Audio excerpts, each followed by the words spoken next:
Hi everybody, this is Liam Hulse and you are listening to the Market Watch Review. In today's release, we'll cover the following topics.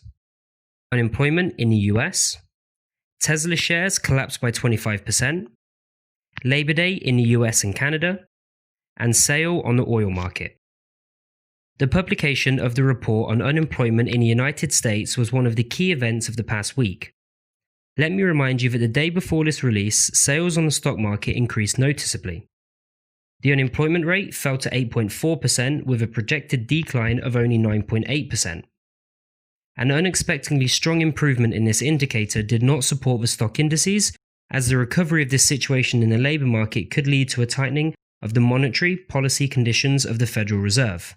Over the past 2 trading days of the past week, the shares of the most companies returned to the red zone, which may be also due to profit taking. Tesla shares remained one of the most striking examples, which lost more than 25% in value in just 1 week. The key reason for massive sell-off was the 5-to-1 stock split. Returning to today's trading, I note that banks in the United States and Canada are close in connection with the celebration of the Labor Day.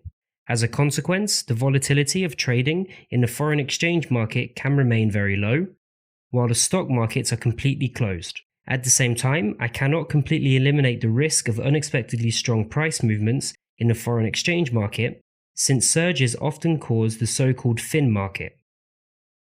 I would like to draw your attention to the Euro and USD currency pair. Quotes are squeezed in a narrow sideways range of 1.1800 to 1.860, and most likely, trading activity will remain moderate during the American session.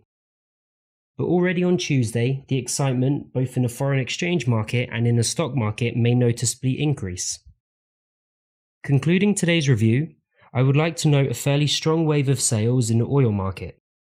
By the time the US market opened, WTI crude oil was trading below $39 a barrel, at least since July of this year. There are enough reasons for the sell-off, including the stock market crash, but a more significant fundamental factor exerting pressure on the oil remains the fact that the OPEC is increasing in its oil production, while the global economy is recovering at a rather slow pace.